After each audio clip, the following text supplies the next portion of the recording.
Allahumma ya rafi'ad darajat Allahumma ya rafi'ad darajat Allah tekan ngeunaheun make salap mah Masya Allah segala rupa serahkeun ka Allah. Lamun Kangjeng Nabi ditanya ku sahabat-sahabat, ya Rasulullah abdi teh hayang sugih sanu pangsugihna? Allah penta kanu pangsugihna. Abdi hayang gagah sanu panggagahna? Allah penta kanu panggagahna. Abdi mah hayang kuat nu pangkuatna saha? Gusti Allah penta kanu pangkuatna. Hayang naon? Penta ka Gusti Allah. Kitu Kangjeng Nabi mere cara penta hayang sugih ulah menta kamomonon. Urang cisoka mah menta kamomonon atuh. Sagada ka Gunung Kawi segala macam-macam minimal minta tulisan kaki Nurjaya bukunya lagi susah suka Gusti Allah ani suka Allah minta ka Gusti Allah sugi nu minta kaya sahabat abdi mah hayang boga ilmu anu boga ilmu saha Gusti Allah penta ka Allah nu minta Gusti Allah pernah nyarios kieu kapan ana ilmu la ilmalak kaulah ilmu anjeun eueuh ilmuwan mun eueuh kula lamun urang boga ilmu haju di aku ku urang sok dicabut deui ku Gusti Allah urang boga ilmu ulah di aku sebab cak Gusti Allah ana ilmu kaulah ilmu anjeun la ilmalak eueuh ilmuwan maneh mah tuh ja ilmu nu aya di maneh teh nu aing sok ilmu nu aya di maneh ilmu aing titipan ti aing ketika maneh ngalaksanakeun teh beres dicabut ku aing sia ilmu sia. Pencabutan ilmu teh kumaha cek sahabat ka Kangjeng Rasul? Pencabutan ilmu teh ke hiji ilmu nama aya ngan nu biasa munajat ka Allah meunaheun teu ngeunaheun. Nu biasa nikmat tahajud ieu mah teu ngeunaheun teu nikmat. Aya deui nu dicabutan nu biasa hudang ti penting teu bisa hudang pencabutan ilmu. Aya deui nu biasana manehanana bisa ngajar dengan tenang jeung santri kulantaran manehanana kuari geus beda lengkah-lengkahna jeung pamarentah maka teu dibere istiqomah jeung santri pencabutan ilmu belah dituna engke bakal paroho kuari bae kuari kula lamun nyoba ka Amir coba ti Kolam Muhammadun datang ka Anggeus dibere ku aing mir 5 juta ya aing mau 5 juta ayo coba ti Kolam datang tetep ceuli datang ka bisa pasti pohoan Ki Nurjaya tita Kolam Muhammadun datang ke bab ibtida poho tak eta teh ilmu teh dicabut ku Gusti Allah dicarabut sebab naon nu ieu nyandung bae nu ieu mencitan kebo bae atuh geus beres dicabut tah itulah para jamaah luruskeun ka Allah ulah diaku ilmu teh ku urang nu Allah gunakan sesuai jeung perintah Allah insyaallah batur bisa jamul jawame urang mangan sekadar bisa amil tapi lurus ka Gusti Allah amil bakal mabruk dibanding nu bisa jamul jawame ulah dikira gede kitabna haju hebat henteu sebab naon teu istiqomah ieu cara nu ku urang kuari keur dihaulan nu mantak urang datang ka dieu kula ge terundang padahal mah diundang ku Subandi embung gula barang inget ka almarhum aing hayang babarengan di akhirat jeung Ki Subandi onam dihondang ku nyana sangeuk inget ka almarhum Abu Yardani emang kumaha kitu Kiai abah kula sok ngobrol Kiai serba bisa mah Abu Yardani kula eta amun ngobrolkeun ngadengekeun serba bisa kumaha abah kori nya nama bisa ceramah nya nama bisa mamaca nya nama mamaca tuh nya nama kikieuan bae asakanya bae tolol meureunana mamaca kutu berobani nya nama bisa Masya Allah sagala bisa cak Ki Ardadi mah di samping eta tamarhaban nu kuari berkembang di ditu tuh di Kendal di pondok terus ka ditu ka Rajeg eta teh meunang ngadidik Abuya Ardani istimewa dan mantap berarti ahli Allah tur ikhlas hayang ka bawah ieu mah kula mah lain undangan Ki Subandi ja lain kula mah undangan Abu Yardani ngan wasilahnyana sih gitulah para jamaah kaum muslimin wal muslimat rahimakumullah balikan deui ialah Kangjeng Nabi Ibrahim alaihis Kangjeng Nabi Ismail alaihis salah titah dipencit nurut. Mudah-mudahan orang diberi anak sing narurut cara Kangjeng Nabi Ismail. Mudah-mudahan orang boga anak cara Kangjeng Nabi Ismail pinterna. Mudah-mudahan orang boga anak cara Kangjeng Nabi Ismail nurutna. Mudah-mudahan orang boga anak kos Kangjeng Nabi Ibrahim barahana loyalna jeung sagala rupana. Amin ya robbal alamin. Akhirna Kangjeng Nabi Ibrahim bebeja ka Siti Hajar. Neng kuari isuk-isuk tanggal 8 Zulhijjah ieu anak pandian nu rapih. Geus dipandian pakaian baju nupang bagusna, sisiran anu rapih minyakan. Cek Siti Hajar dek ka mana emang? Dek dibawa ke tempat makan-makan. Insyaallah tuh ku Siti Hajar dipandian, geus dipandian di pakaian baju nu rapih bagus, disisiran, diminyakan. Serahkeun ka Kangjeng Nabi Ibrahim, ditungtun ku Kangjeng Nabi Ibrahim. Kangjeng Nabi Ibrahim nyokot peso belati jeung tambang. Dina hate ibuna pan dek makan-makan si mau belati. Pan mawa tambang tapi teu nanya. Geus indit ditinggalikeun ku Siti Hajar. Datanglah kamina. Begitu datang kamina di dieu abah teh diinstruksikeun ku Gusti Allah titah mencit anjeun teh wahai Ismail. Cek Kangjeng Nabi Ismail, di mana Allah ngainstruksikeun? Siap. Kula dipencit. Masyaallah kan. Ngadabdi wasiat cek Kangjeng Nabi Ismail ka abah, di mana-mana kula dipencit hiji talian leungeun kula nu mantak di talian leungeun jeung suku abeh begitu kula meronta ka talian abah teu pati sedih. Jang abdi moal sedih sebab nu kadeuleu Allah budak 13 tahun. Pikir ku urang. Nomor kadua abdi wasiat di mana-mana abdi rek dipencit beungeut abdina ilal ardi, coba sangharepkeun ka taneuh supaya besi abdi merenyi jeung ceurik. Abah ulah neuleuh merenyi abdi, abah mah abah bae kena tenang.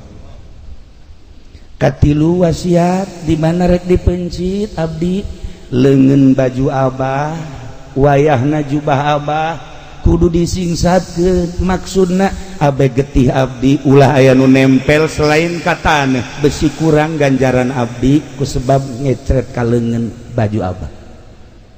Nomor kalimana bejakeun ka ibu abdi, ibu Hajar, bejakeun kitu. Anak dipencit teh lain berarti ieu teu deudeuh jeung teu nyaah, tapi dititipkeun ka Zat nu maha ngahampura, maha deudeuh, maha nyaah, maha sagala-galana. Urusanana leuwih tibatan indung jeung bapa ngurusan ka abdi. Bejakeun ka emak.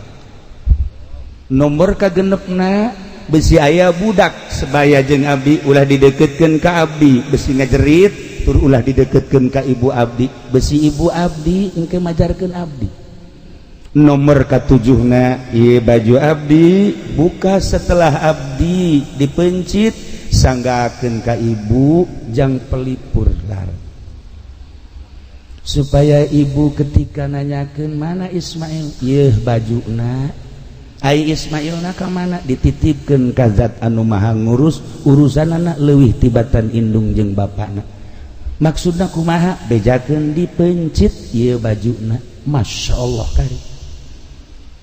Nomor kadalapana besi aya budak-budak saumur abdi salila setahun 2 tahun ulah teu nanyaba ka imah, besi engke ibu abdi nyebutkeun Ismail teh segede kitu baheula waktu dipencit teh, ulah supaya ngomong kitu.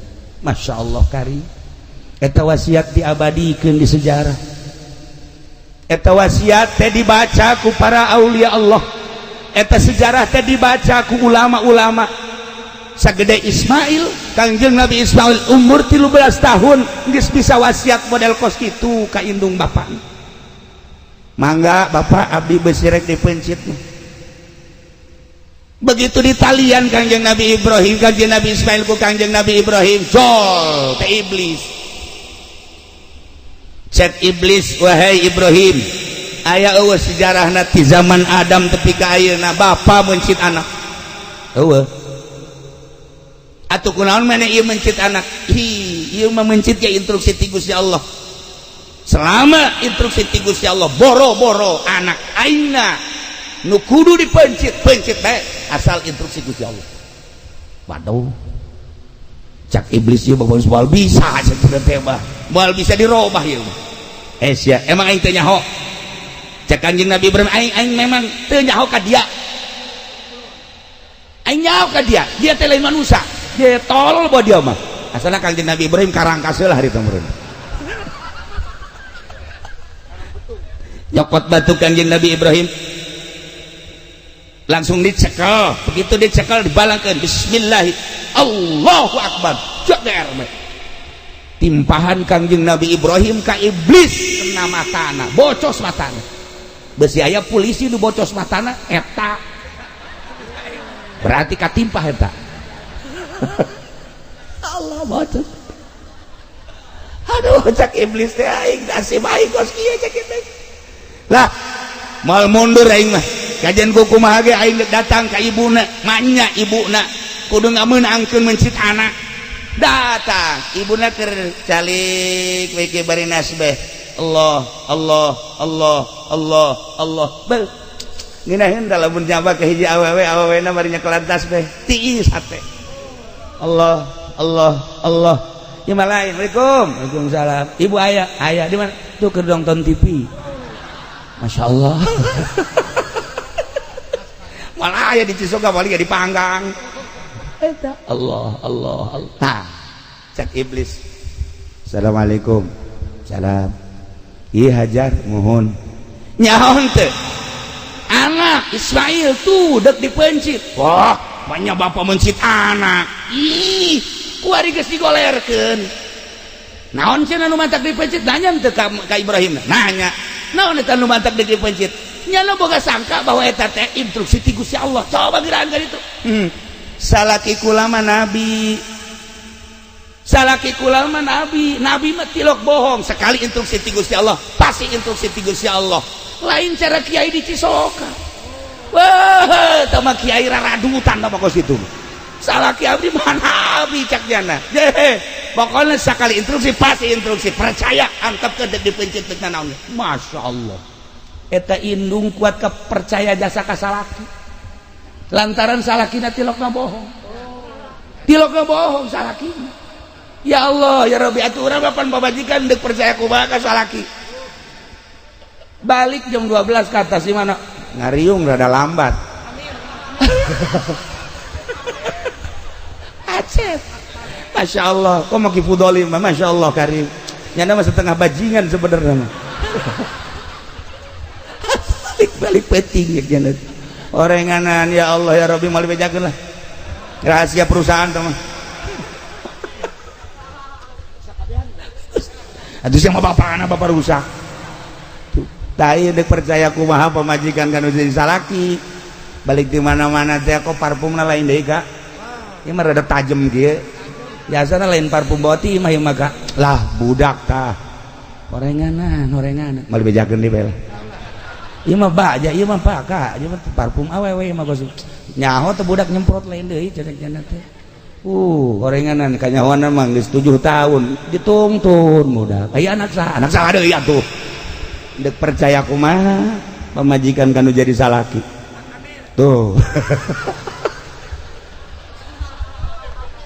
ya Allah ya Rabb Masya Allah nah geus heseyeun iblis datang deui ka Kanjeng Nabi Ismail maneh teh dipake ka dede jeung kanya aku indung bapak di mana-mana ulin teh bapak maneh jeung maman teh seserian ningali tingkah maneh teh kuresep haju maneh deuk dipencit ieu nurut bae selama perintah Allah cek Kanjeng Nabi Ismail kula moal kaluar ti perintah Allah sebab abah kula nabi boga impian langsung ti Gusti Allah kita mencit kula leuwih ti dipencit kula siap nuturkeun lain ka bapa tapi ka Allah Subhanahu wa taala. Bari nyekel batu ditimpah deui ku Kanjeng Nabi Ismail. Joger bae mata nu hiji deui kena buta.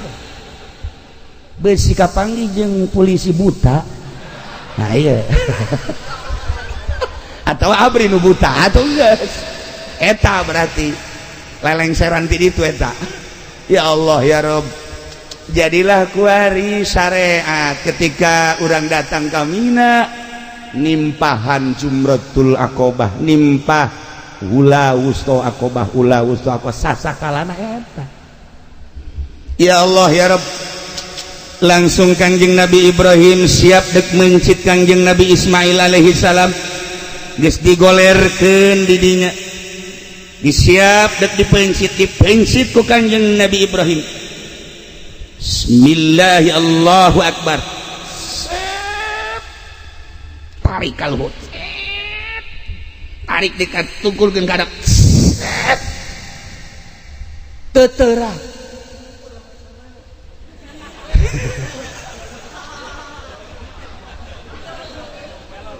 Cek Kanjeng Nabi Ismail, Abah. Sing teger atuh ulah boga karunya ka abdi. Ai instruksi ti Gusti Allah mah kerahkeun tanaga Abah. Ulah aya karunya abdi geus siap jasa. Sakali deui. Bismillahirrahmanirrahim. Allahu Akbar. Tarik ka luhur kenceng. Kahandapkeun deui. Teuterak.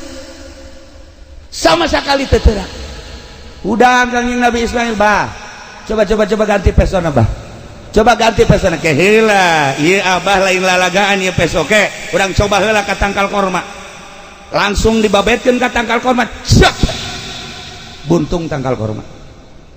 Coba ka batu langsung dicoba ka batu. Dak, beulah batu. Kurang kumaha, Abah? Kurang kumaha? Coba sakali deui bah ieu pencipta nu pancang jasa ieu. Kula teu kuat jasa geus hayang kapanggih jeung Allah. Masya Allah karim.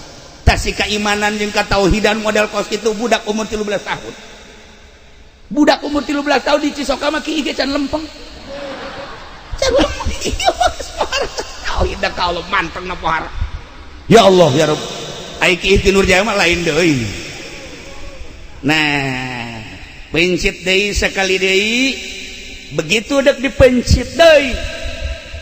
Falamma begitu Kanjeng Nabi Ibrahim geus dek nyiapkeun pepencitan anu katilu kali Allah ngainstruksikeun Jibril cokot embe nu panggedena anu aya di sorga nu baheula embe Habil bawa panggul ka anjeun gantian Ismail.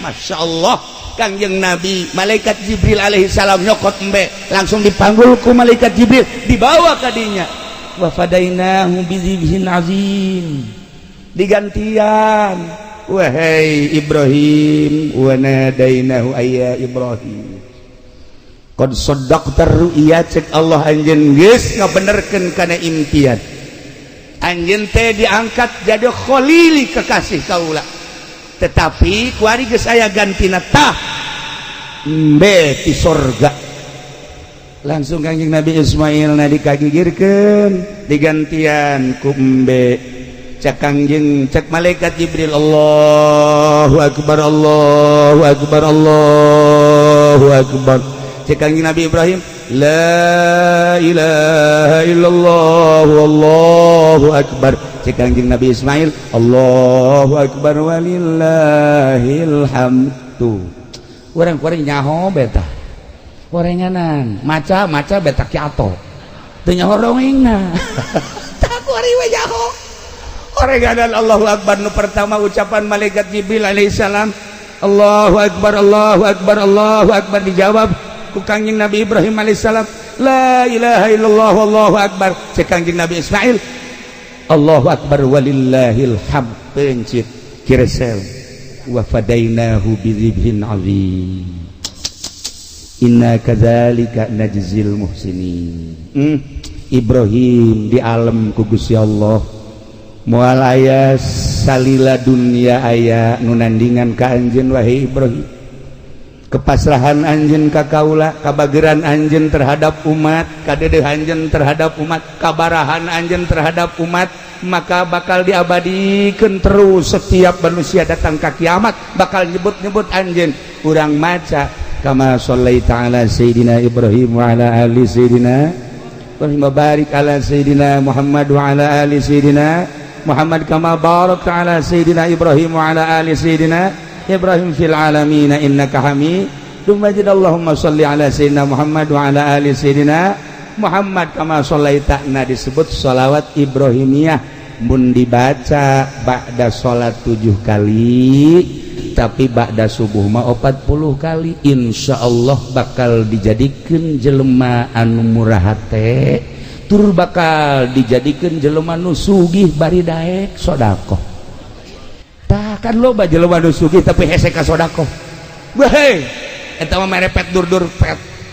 Atuh pada teh koret teh aya 3 bagian, aya koret merepet, aya koret merepet dur-dur pet.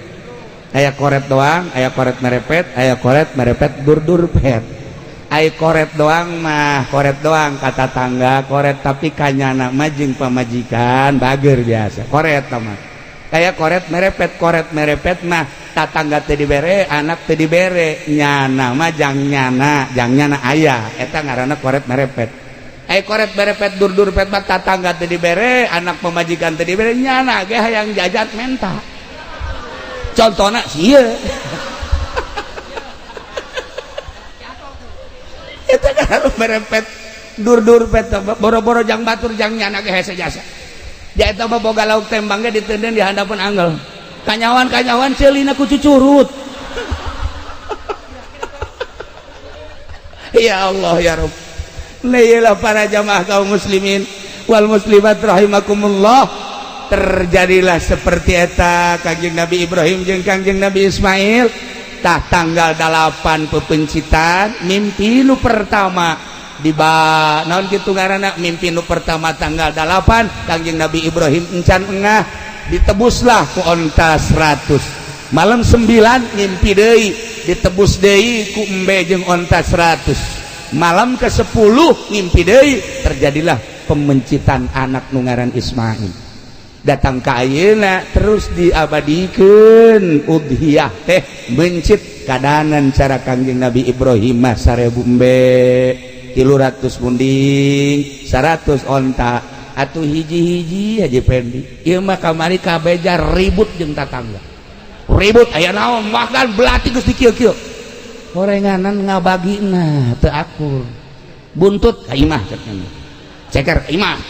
Hate imah. Hulu imah. Cek tatangga aing naonna goblok.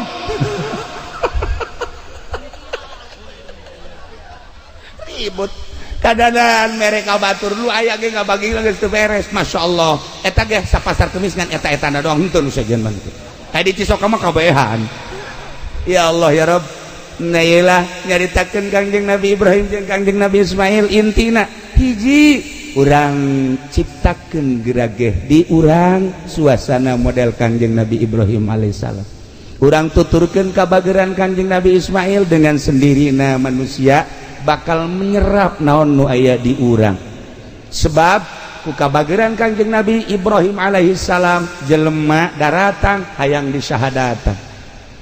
Loba anu ti Jararau, ti Baghdad, ti Iran, ti Turki datang ka Kangjeng Nabi Ibrahim teh ngadege kaisimawan Kangjeng Nabi Ibrahim langsung maca 2 kalimah syahadat tanpa kudu lelempangan cara kifudoli sapeting 3 panggung. Baheul lain haju maraca syahadat pugunyana ge subuhna kieu teh. Allahumma ini cak anakna bah emang duha teh naon loba omong ya. Atuh lamun nyana kos kitu atuh masyarakat aja leuwih ti kitu sarua bae. Kabehan horenganan. Nah iyalah urang tuturkeun ciptakeun contoh Kangjeng Nabi Ibrahim. Kadua Kangjeng Nabi Ismail alaihissalam berlanjut ti Mina terus datang ke tempat pangsa Ian Mas'a.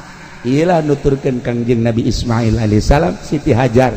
Para jamaah kaum muslimin wal muslimat rahimakumullah, kiai-kiai urang nu laluhung kirasamna di dieu di ditu Abuya na Bu Kiai Abdul Halim na di dia Abuya Ardani na ieu teh jadikeun contoh ku urang kabehan lain sekadar ilmu dibaca na hungkul tapi ieu ke masyarakatan meureun nu mantak masyarakat teh ngimplet teh bisa daek belajar marhaba bisa daek baca sholawat di dirina meureun aya marhabaan hartina aya marhabaan teh cinta ka Kangjeng Nabi hartina aya sholawatan teh cinta ka Kangjeng Nabi Muhammad sallallahu alaihi wasallam yuk urang babarengan cintakeun ka Allah cintakeun ka Kangjeng Rasulullah belah dieuna cintakeun ka para wali-wali Allah belah dieuna pisan cintakeunlah ka para ulama warasatul anbiya tidak terkecuali jakabehan ge urang teh butuh syafaatil uzma ayeuna beda-beda urang teh pakaian keur kieu make jubah keur kitu make samping kieu make jas kieu make pakaian polisi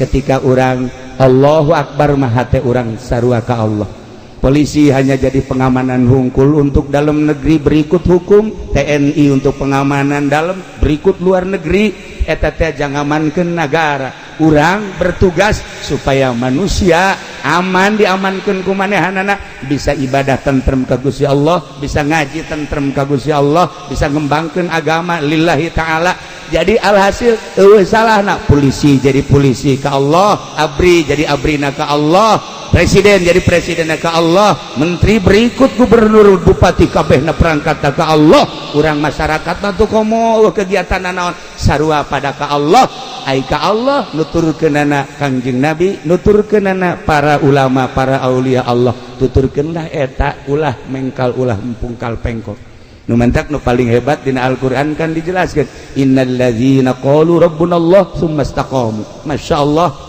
jelema nu ngomong rabbunallah tsumma istaqamu istiqomah teh dina syariat nu bersyariat dina syariat nu berthariqah dina thariqah nu berhakikat istiqomah dina hakikat insyaallah eta teh bakal fala khaufun alaihim wala hum yahzanun moal aya khauf jeung moal aya hazan boro-boro di akhirat boro-boro di kuburan di dunia keneh ge ahli Allah ma fala khaufun alaihim wala hum yahzanun ahli syariat lamun urang ngomong rabbunallah tsumma istaqamu istiqomah dina syariat insyaallah maut di jero kubur moal aya khauf jeung moal aya hazan moal aya sieun ibu bapak maut begitu maut bakal aya pertanyaan malaikat lantaran di dunia disebut Allah tsumma istaqam istiqomah dina syariat artina istiqomah dina syariat teh kumaha lamun haram singnya haram kenana ka hate urang oh ieu mah haram lamun makruh cek hate ieu mah makruh ieu mah wajib cek hate ieu mah wajib urang laksanakeun ieu mah sunah yeuh urang laksanakeun ieu mah mubah oh ieu mah mangga rek kumaha oge geus nu haram haramkeun jauhan nu halal halalkeun silahkeun nu wajib laksanakeun istiqomah ulah nu haram di halal nu halal di haram iyalah nu bakal cilaka sebab teu istiqomah panjang urang menceritakeun tentang sumastaqamu datang kad fala khaufun alaihim wala hum yahzanun kabelah dituna mah jelema nu kos kitu teh ulaika ashabul jannah khalidina fiha jelema nu Allah pangeranna istiqomah dina syariatna bakal diasupkeun ka surga Allah subhanahu wa ta'ala di surgana lain ngontrak sapoe dua poe tapi khalidina fiha mudah-mudahan ku cintana urang ka Allah ku cintana urang ka Kangjeng Rasulullah cintana urang ka para ulama cintana urang ka para aulia Allah urang dijadikeun ku Gusti Allah ashabul jannah amin ya rabbal alamin urang nuluykeun ayat tina ayat nu pohara jasa nu ayat tersebut di luhur khitab ka para mukminin ya ayyuhalladzina amanu wahai jelema nu ariman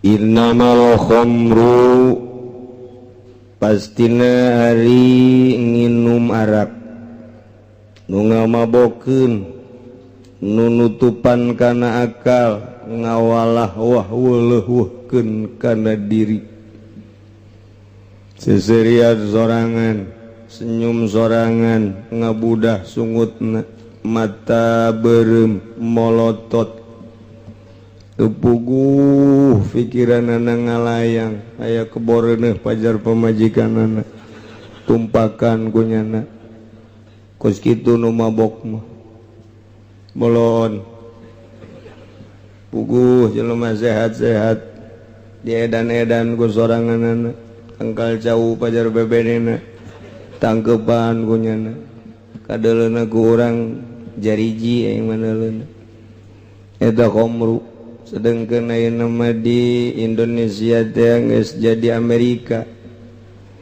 mabok teh jadi ngetren di kalangan anak muda mana naudzubillah min baheula mah kalangan anak muda kuari mah geus merabah ka para pejabat inggis lamun negara orang pake ulin mararabok pejabat teh Gusti Allah nu agung nyahoan bae cenah teh kiai atuh pan baheula lurah ti baheula mararabok nyekelan botol kadeuleu ku masyarakat beri nongton orkes baheula lain nu kuari mah teu pati baheula ieu mah tapi masyarakat neuleuh lurah na mabok ja araraman bae barariasa bae geus wae atuh kararita sabaraha tentara nu mabok di hareupeun masyarakat sabaraha polisi nu mabok di hareupeun masyarakat aju pejabat-pejabat cenah kiai mah bohong aing bohong koran pan emang kiai maca koran numpuk koran urut di warung dibaca ku aing pangangguran urut bungkus tarasi dideuleu dibaca ternyata dokter sedang mengecek Pemda kumaha coba eta pegawai-pegawai apakah air seninya terjangkit ternyata ada sekian persen jadi koran teman ukos gitu mah salah aing salah koran bener aing bener koran nu jelas bener gitu bae pokona mah pan cenah ngabenerkeun negara teu ecreug mun ecreug nyana negara ecreug itu bae pokona mah insyaallah pas gitulah ieu mabok nang Yahudi ngasupkeun kristenisasi di Indonesia teu jalan angel cek nyana lain deui jeung di negara-negara lain tetep bae beringas bae di Indonesia mah can wayah dibombardir ku aing cek Amerika lantaran masih kena teger pemikiranana diasupan minuman teu kuat masyaallah anak muda geus rusak pikiranana aju kuari mah ustad ge ngari nu marak ustad nang nginum bir ustad insyaallah encan aya ka kiai mah kakara ka ustad doang ustad nu mana ge ustad anu tadina lain masantren ustad ge ngan julukan doang anu tadina masantren mah walekeun euy atuh neuleuna ge geus gregeteun bangsa ti pasantren ya mah tadina teh sakola aju di ustad anu lebaran nerbolah gitu kira-kira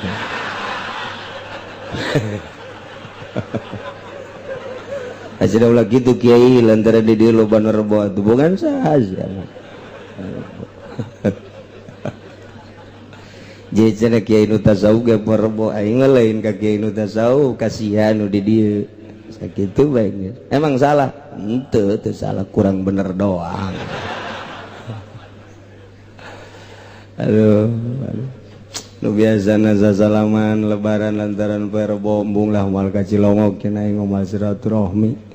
Henteu tah. Asal teu silaturahmi bae lebaran rebo. Emang kiai greget teh henteu urusannya jeung Allah jeung aing greget henteu. Tah urusannya jeung Allah atuh teu greget saeutik-eutik aja. Besi pajar kula greget kana lebaran perbo atuh adik kula ge di Jogja lebaranana tatanggana teu pinganana henteu. Atuh ja perbo atuh salah guru kula di Garut ja perbo atuh nya kula greget atuh henteu jasa. Dulur kula tah di Kawaron atuh perbo nya masalah. Masalah teu greget teu naon atuh biasa bae. Greget henteu sama sekali henteu. Aduh Gusti Allah pajar greget teu naon greget masing-masing we urusannya jeung Allah gitu teh masyaallah ya keur carita kuari ieu minuman merajalela luar biasa 2 maisir judi Orang mah teu nyaho lah perjudian kelas kakap di luhur teu nyaho ieu mah dihandap bae main bola bae Ki Haji jeung Ki Haji tarohan tolol main bola di TV tarohan deres sama nureuneuh pake tarohan ayo cek sia lalaki teh awewe tapi ulah nanya ka bidan nu nga-USG ayo tarohan kos kitu bae tarohan Masya Allah jadi judi teh geus datang ka handap jasa ya Allah ya Rabbi mana deui wal ansab arja-arja jeung patung-patung mana deui wal azlam duh Masya Allah ngundi-ngundi nasib melalui panah khususna umumna jeung naon bae supaya nasib bagus diundi eta nu kos kitu supaya hayang ti heula kaluarna arisan teh coba kumaha koclok ngundi teh ngaranna atuh haram azlam teh geus kitu di kumaha ge haram supaya yang ti heula abeh nasib bagus ka Mekah tahun ieu lantaran ieu teh kitu naon aya 20-an ieu teh arisan haji undi we atuh undi sok deuk kumaha dikoclok apakah hendak make panah atuh azlam teh haram masih ya Allah ya Rabbi azal ngundi azal supaya nasib bagus aja diundi kumaha bae cara ngundi nama atuh haram coba diutang-hitung ya coba diutang-hitung supaya usaha ieu bagus ayo coba ai baheula mah sangaran anu tulis ye so aju diasupkeun kana panah aju panahna ditarik geus ditarik dilempeng mun kena kanu dimaksud bagus berarti eta teh kos kitu azlam ngaranna azlam teh lah kos kitu mah hese cenah kiai ieu bae tulis di dieuna teh kaju diputerkeun rolet teh ngaranna atuh eta kos kitu azlam kan aduh Masya Allah eta atuh sarua bae dikoclok teu beunang ulah Masya Allah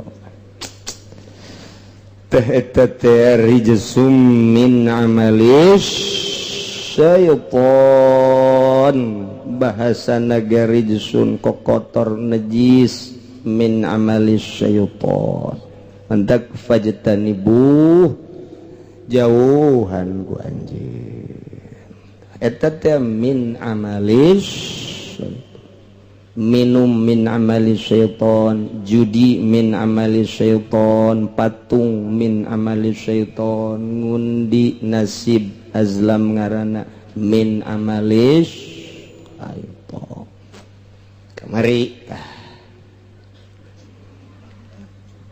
tah kuari madek jaritakeun karakter setan tipe setan tipikal setan.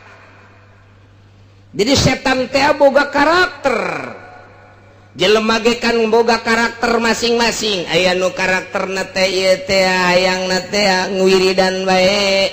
Aya nu karakterna teh hayang salat bae, karakter baragus sama dah.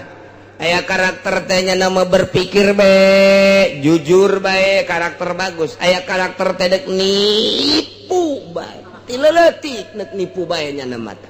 Karakter teh kos kitu teh tipikal. Aya karakter nate nyana teh manya mangiceupan ka awewe banginan jasa teu kudu make pulat pelet nya mangis eta karakter teh kos kitu ngaranna eta karakter.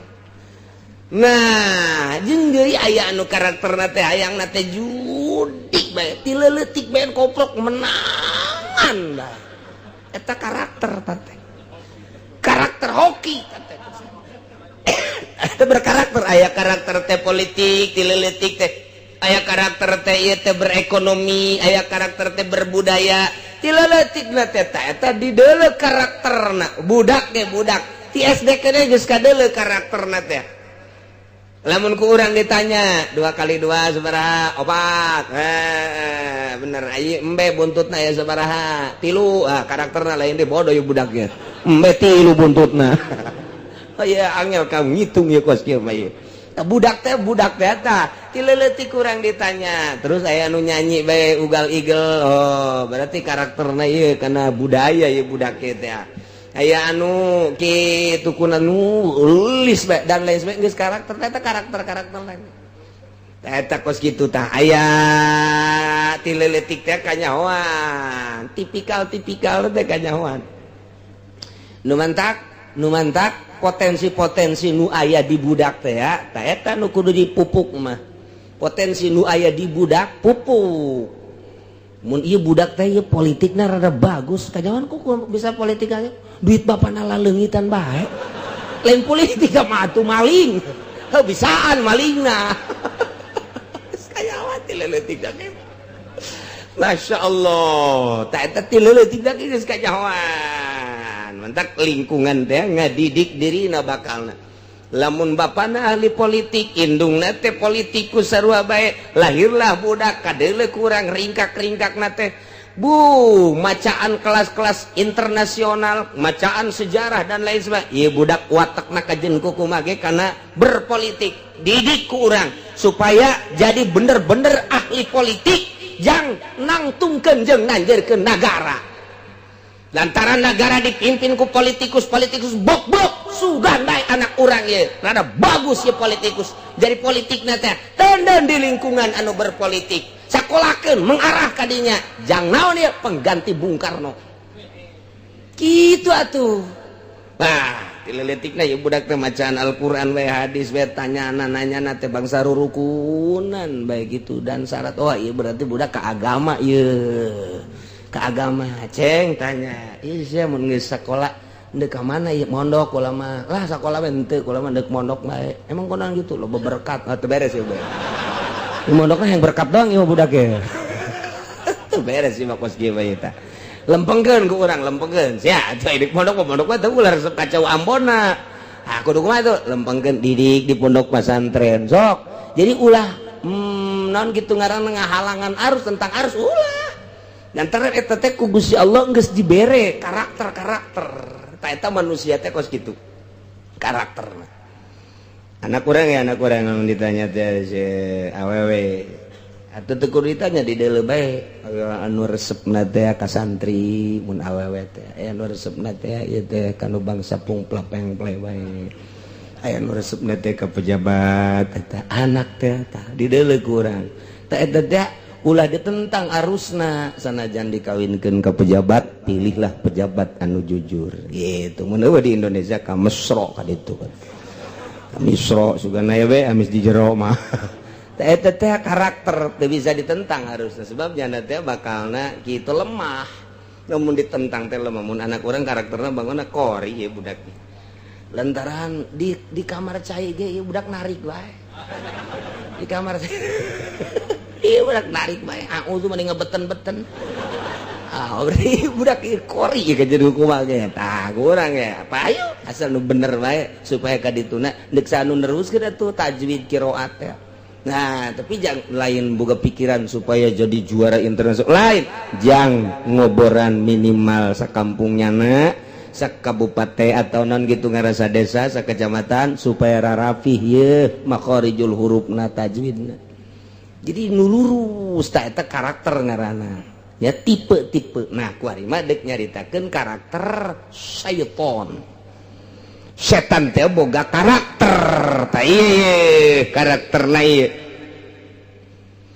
innama yuridu syaitanu an yuqi'a bainakumul adawata wal baghdha. Innama ta'alian pasti berarti yuridu mengharapkan syaiton munculkan setan nimbulkan setan ayukia ngabuktikeun bainakum diantara arajeun kabeh al adawata kana mumusuhan wal baghdha jeung bebenduan kebencian karakter setan mah horenganan imimiti dijieun datang ka kuarinya nama deuk nimbulkeun jeung ngamunculkeun adawah jeung baghdha. Masya Allah setan mah kos kitu bae eta mah dek ngadu-ngadukeun bae kiai jeung kiai supaya ngadu, ustad jeung ustad supaya ngadu, jeung supaya bendu, lurah jeung lurah, pejabat jeung pejabat, pemerintah jeung pemerintah. Geus beres ngararadu kepala jeung kepala, kuari mah supaya ngadu antara pejabat jeung rakyat, ngadu di dinya. Ya Allah. Setan mah kos kitu bae. Moal aya benerna setan mah. Pokokna mah karakter setan teh ti mimiti dijieun, datang ka kuari, datang ka kiamat nya mah ayu kia bainakumul adawata wal bagdo. Waalaikumsalam. Kiai ieu ndek lebaran poe naon? Poe Salasa. Di mana dasar ngitung aing mah boga keyakinan. Ajo ngajakan ka teu ngajak aing ngabejakeun doang, milu hayu teu kajeung. Aing mah aing bae lantaran ngaji. Geus percaya ka ilmu na ngadekeman teh tanah ngaji, milu elos, teu percaya elos tuh masalah. Lain cenah kiai anu mah pareu atuh kajeung. Pancena kiai mah bisa kos kiai, emang kiai itu mah sok ngomongkeun kiai bae. Jurig dah nu datang teh ta jurig setan eta. Eta teh nyana teh keur kaasupan setan. Sebab nyana nu ngadu-ngadu ada watawal bagdo. Kitu teh. Masya Allah, nempel ka jelema setan mah teu ngabungkeuleuh, atuh mun ngabungkeuleuh mah teu kurang. Teu nyaho si aing geus belajar di Bogor. Naon ngurusan tales. Mun kadeuleuh setan atuh loba nu gelut teh kadeuleuh nempel. Tek. Kos kitu. Tah jadi diadu-adukeun adawat wal bagdo, masyaallah. Eta karakter setan kos kitu. Tak nempel di partai Golkar, nempel deui ka di PDI. Ngadu Golkar jeung PDI teh kotrek ribut adawah wal bagdo. Partai Golkar jeung PDI ribut adawah wal bagdo. Tentu boro-boro eta urusan partai, urusan pasantren bae ge ribut, kiai jeung kiai ribut. Ya Allah, manteke macam-macam ke lebaran kamari mah. Kiai bae naon lebaran? Salasa. Geus kula ge dek nuturkeun kiai mangga. Aya jelema nu teu wau. Teu wau tapi ngaji ka dieu. Kiai lebaran poe naon? Salasa. Gas, urang salasa. Pokona urang ngajina ge di kiai, kukumaha ge kiai, pokona mah tuturkeun. Geus saja nama salasa we geus pokona mah. Urang lembur dek salasa dek rebab pokona mah salasa we. Geus tuturkeun kiai. Beres. Aya nu kieu. Ai kiai Cilongok poe naon? Saha lebaran salasa. Urang ngerebok. Pan kunaon gitu, pokoknya rebok. Lamun kiai si Cilongok rebok, salasa kurang mah. Itu we pokoknya mah. Pokoknya aing malakur bae jeung kiai Cilongok geus pokoknya mah. Mun nyana rebok, aing salasa. Mun nyana salasa, aing rebok. Jurig dah kos gitu. Sanajan udeng-udengna gede jurig dah nu kos gitu. Beneran aing mah lain lalaga. Jasa salasa jeung rebok mah pada boga patokan. Ulah silih salahkeun ulah. Sebab mah boga keyakinan jeung boga ilmu masing-masing. Tah nu kos kitu nu salah mata. Ai kiai Cilongok poe naon? Masalah rebo aing mah. Bedakeun ka masyarakat rebo. Lamun kiai Cilongok rebo, salasa. Urget jasa cenah aing mah ka kiai Cilongok. Eta kajen teuing udeng-udengna gede jurig teh. Engke mah mun kapangi jeung kiai kos kitu. Kiai jurig. Ji rebo jeung salasa mau boga-boga patokan ulah silih omongkeun kula ngomongkeun henteu ji atuh kula mah geus hisab ngaji baheulana sok besi endeuh nyaritakeun nanyakeun hisab atuh datang ulah ngocomang di tukang bae tampiling sa ku aing ji atuh sieun deuk rebo atuh los ka ditu rebo ru'yat nu bener ru'yatna apa kudu kos kitu teh ru'yat nu aslina dina fikih tinggal diararaji bae. Tinggal di arah raji, apakah isbatnya kudu kos kitu teh aji atuh kitabna. Isbatnya kudu kos kitu bejakeun ka pamarentah, kitu apa lain. Lamun aya anu ru'yat teh lah di luar kalangannya, nah kemudian henteu ditarima, apakah kudu kumaha teh? Tanyakeun coba ka kiai. ru'yat teh kudu kitu apa henteu pemerintah teh mun aya nu ru'yat misalna aya nu neuleuh di dieu bebeda ke pemerintah teu ditarima neuleuh jasa aing mah limaan neuleuh ge haji teu ditarima henteu kumaha apakah kudu terus bae sidang sakumaha DPR kudu kitu apa henteu tinggal dibaca bae tah bae da ulama jelema dhaif ilmuna tinggal coba disurahkeun dina kitab fikih kudu kitu apa henteu coba ayo lamun memang kudu kitu nyieun deui kitabna tetep ceuli aing mun kudu kos kitu lain kudu kitu ja lain kudu kos kitu dipancen Kiai marah amat emang aing mah sakapeng waktu marah puguh boro-boro ka sia aing mah ka anak aing ge dijiwir-jiwir bae ka anak mah teh eta kos kitu tah caritana geus nu salah nu bener aing doang nu bener mah cenah teh mah ego sekali-sekali lah ego lah ayo lamun urang nyaritakeun omongan baheula ieu nyaritakeun aki-aki baheula guru urang nu baheula ieu ahli hisab teh ngomong kieu ye kolot urang guru urang coba ge tanyakeun ka kolot-kolot urang anu umurna geus 80 tahun ka ditu ari tanggal mah budak tanggal 1 kadeuleuna ku lauk tanggal 2 kadeuleuna ku manuk mata sia moal kadeuleu tanggal 3 kadeuleuna ku mangkeluk ku beungeut sia ka mangkeluk ngaranna ari ieu mah tanggal 2 geus sagede kumaha eta nah madak nu poe rebo teh di deuleu hei bang mana bulan mana sudah makan kumaha sih tah madak geus bae berbagai keyakinan ulah silih omongkeun urang ulah kitu kapropakasi ku tangkorak setan ngaduhkeun akhirna geus kiai anu mah anu kiai anu kiai ngomongkeun geus pokona mah aing mah musuh jeung kiai anu mah eta gara-gara nyana tah iyalah innama yuridu syaitanu ayyuqi'a bainakumul adawata wal bagdo jeung sekolah mah atuh nu poe rebo hayu atuh boga keyakinan rebo nu boga salah sayu boga keyakinan salah sayu masalah geus ulah sok digede-gedekeun keur managara keur ajur kieu kiaina alala ajur deui geus ulah naon teh jeung aing moal ka Cilongok ja lebaran rebo emang aya nu dicarekan ku aing ja eueuh ngan nu da tampiling doang aya teh ja eueuh masyaallah tah ieu keterbatasan SDM urang eueuh masalah tah urusan ibadah ai urusan salah sajeng meroboh dimasalahkeun ai anaknya nu teu puasa teu dimasalahkeun lebaran teu puasa henteu eta nu dimasalahkeun masyaallah aya nu ngoncian masjid bae ngadadak kiai meuli kunci pohara dirante tukang hareup ulah poe Salasa cek nya teh atuh aing seuri we kos kararito mah teh si kiai jakulama di masjid di dia dibejakeun ka masyarakat besi yakin ka hitungan kula ieu Salasa besi teu yakin besi aya nu neuk lebaran perebo pake deui ieu masjid sebab lain nu kula nu Allah los atuh mantak raon si kos kitu ya Allah ya Rabbi tah ieu teh hararese jasa tah hayang lempeng teh hayang lempeng teh lempeng hese jasa masyaallah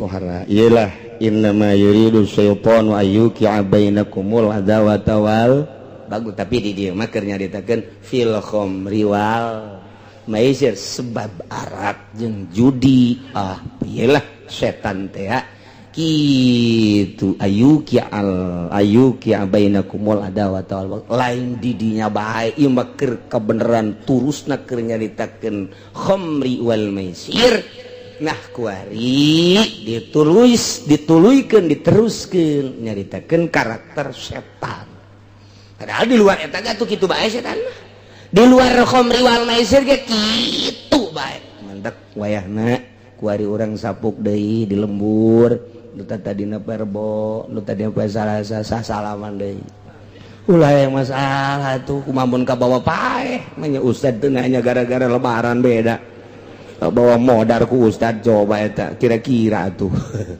nah, aya nu kieu tapi aing sebenarnya ajina mah ka Cilongok geus ngadenge ti mimiti ge puasa teh poe Salasa ngan pan aing teh ieu teh di kucuran dana bos.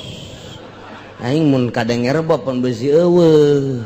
Eta doang tah aing mempertahankan eta lumayan tah. Geus bedak rebo bae.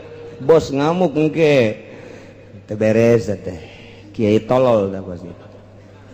Nu kieu bae ye pun urang mah mui deuleu mui kakasia mui di kecamatan ge hormati kakasia henteu pan aya kula mah jeung percayana ka Cilongok salah atuh Cilongok mah Cilongok bae kakasia tah hormati tah pan mui nyana mui engke nyana diturunkeun geus tuturkeun kakasia bae geus cak mana ge kitu atuh geus lah jadi berarti ibadahna nuturkeun mui modar tas ya kayak di akhirat mah ibadah mau lakos gitu ibadah mau lakos gitu ibadah mah keyakinan komo lamun kieu ye hiji jelema kula mah ngan sakadar ngabahas doang hiji jelema belajar zikir di kiai anu haju kiai anu poe Salasa nyana poe Rebo moal menang paet putus di daerah botorekat bokos itu putus bae geus moal jadi boro-boro jadi wali jadi solihin ge mus moal jasa sebab naon nyana ditungtun yakin pan torekat mah lain nungtun ilmu pikih nungtun ilmu yakin urang kieu bae ge ngaji nuturkeun ahli torekat bakal boga yakin tapi ketika teu akur moal boga yakin pingplan mentang ke masyarakat ge lah ulang-ulang ngaji kanyana lah kunaon nyana mah lebaran rebo Pak eta sekarang itu di lembur teh tah ujung ngaji nage atuh ada irek henteu ke masyarakat teh sebab teu boga yakin mun aya hiji jelema guru zikir guruna rebo misalnya ieu mah keur jadi terbo nyana Salasa moal boga faed putus di torekat mah pan torekat mah lain nungtun ilmu fikih lain nungtun ilmu fikih lain nungtun ilmu alat lain ilmu maani nungtun ilmu yakin kudu akur bae jeung guru teh tanyakeun guru urang poe naon guru urang geus yakin sebab nyana mah atuh geus nu ngitung-ngitungna leuwih sieunan guru tibatan halayak rame ka Gusti Allah sebabnya nama anu selalu jeung Gusti Allah ieu mah keur carita ahli tarekat gua mah lain ieu mah keur carita ahli tarekat leuwih sieunun nyana ka Gusti Allah sebabnya nama perhitunganna dibulak dibalik aya muridna nu teu akur masalah ngan putus di perjalanan moal boga faed boro-boro jadi wali jadi solihin ge henteu kecuali gantinya nana Muhammad solihin masalah tamat sukos gitu teh geus urang gua mah ulah silih salakeun kahareupna beusi aya deui ulah jadi masalah ieu mah ibadah berbagai keyakinan sebab ahli falak mah kabeh ge ahli falak ngitung teh 2 darjah leuwih hampir 3 darjah nu ngitung falak 1 darjah setengah dikaburkeun da maka jeung kuku bae nu ngaran falak di Sabang sampai Merauke 2 darjah setengah leuwih wabehan sulamah kecuali lain sulam buatan Yahudi anu rumusna nu eueuh di otak urang aya di otak Yahudi atuh deuk naon mah make nu kos kitu hiji bae kitab buatan ulama titik geus bae percaya jasa ka ulama geus tuturkeun sakitu beres.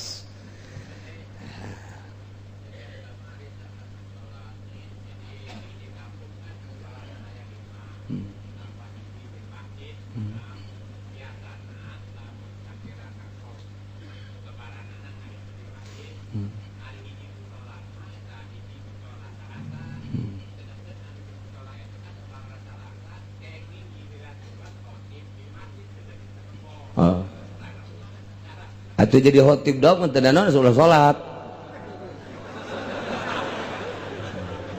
Kartin teh khotib bakal sakur mituturan.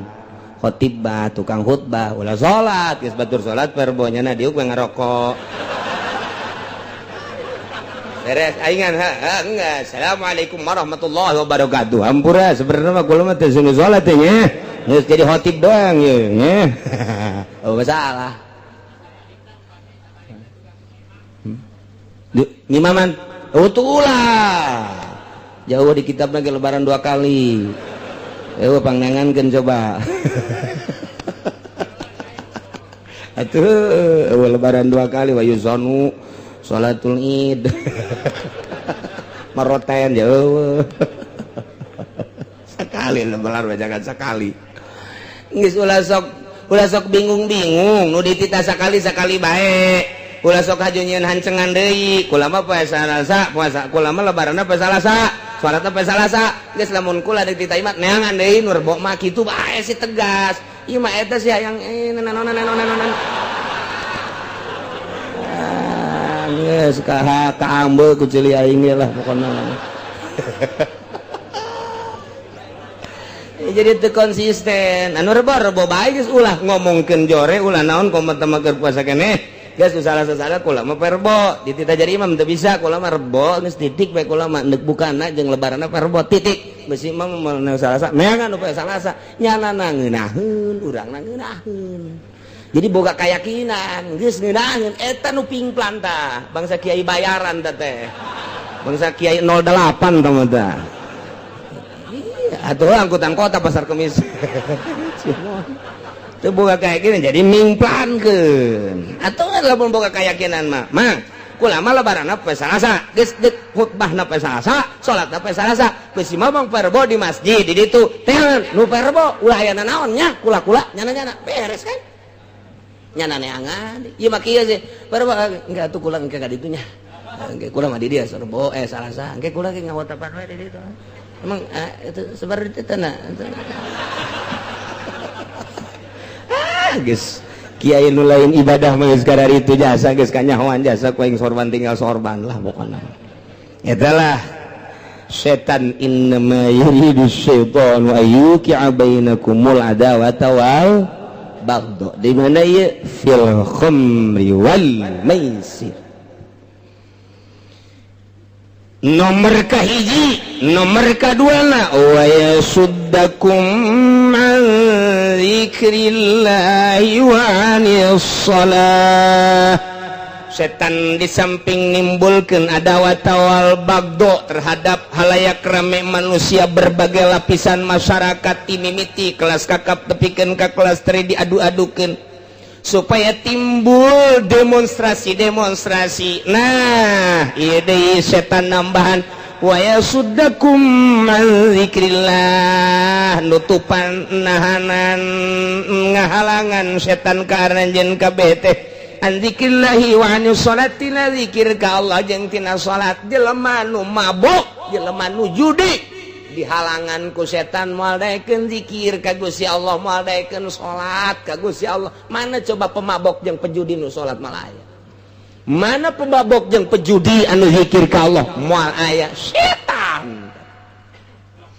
Jadi berarti atuh setan teh di dieu teh nimbulkeun dua masalah ka mapasidan. Hiji mapasidi dunyawiyah, nomor kedua mapasidi diniyah. Mapasidi dunyawiyah ieu adalah bagdo jeung adawa jeung bagdo. Datang ka Garlut jelema kiai jeung kiai teh beres silih omongkeun, ustad jeung ustad silih omongkeun, akhirna mah pengikut jeung pengikutna ribut. Nah ieulah urusan dunia, urusan agama. Nah ieu wa yasuddakum an dzikrillahi wa anis shalah, dihalangan ku setan tina zikir ka Gusti Allah jeung salat. Teu daekeun bae pokona mah ahli mabok, ahli judi jeung sajabana zikir ka Allah, salat ka Gusti Allah lantaran setan. Jadi kerugianna dua, dunia jeung akhirat. Mabok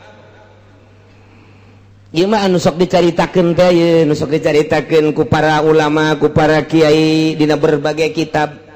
Baheula di Bani Israil aya hiji kiai ngaranna Kiai Barsiso. Anu manehanana teh ibadah geus 220 tahun teu pernah kaluar-luar, boga santrina teh puluhan ribu, anu geus bisa hiber 60.000. Santrinya anu geus bisa kakalayangan di awang-awang 60.000 encan nu sejen mah. Anu kakarak ngaji amil jurumiyah mah beuh tah mah ambualeuh pabalatak.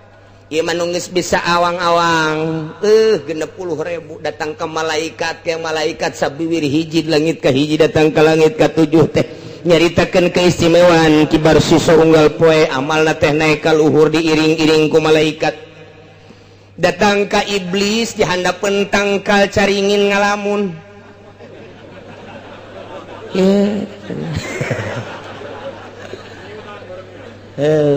geus ai runtuh waruntung geus ngan bangun sakean deui ya tetangga sari ditereup aya sakena hiji nya siki seke naon karangarana caringin raga aja habak cek iblisnya basiso hebat-hebat deui muridna kakalayangan di awang-awang museje puncan murid museje masya Allah puluhan ribu cek set aing nyawa di mana alamatnya ya basiso teh datangnya nama ke udang-udang ngaleuwihan ti kibar siso gedena jubahna kibar siso make hijinya nama ke dua aju sorban ka dieu kibar siso mangan sauku datang ka cangkengnya nama datang ka handap ka dieu oh gede jasa. Assalamualaikum. Waalaikumsalam. Cek kibar siso ti mana abdi ti tebih cenah kan aya naon hayang ngiring ibadah we sareng mama di kabita abdi mah ku mama di mana-mana muridna aya aju abdi barek di dieu we ibadah mun aya pagahkeun atuh ku kiai ditah magahan atuh abdi rek magahan aya tuh dipasingkeun ku nya teh budak nu leutik we pagahannya nya teh ke lamun kadeuleu bagus ke naik ke waduh luar biasa bagahan ngaji eta setan teh waduh bisaan jasa tuh magahan ngaji nage kadang-kadang di pendopo magahan ngaji jeung Kipu Doli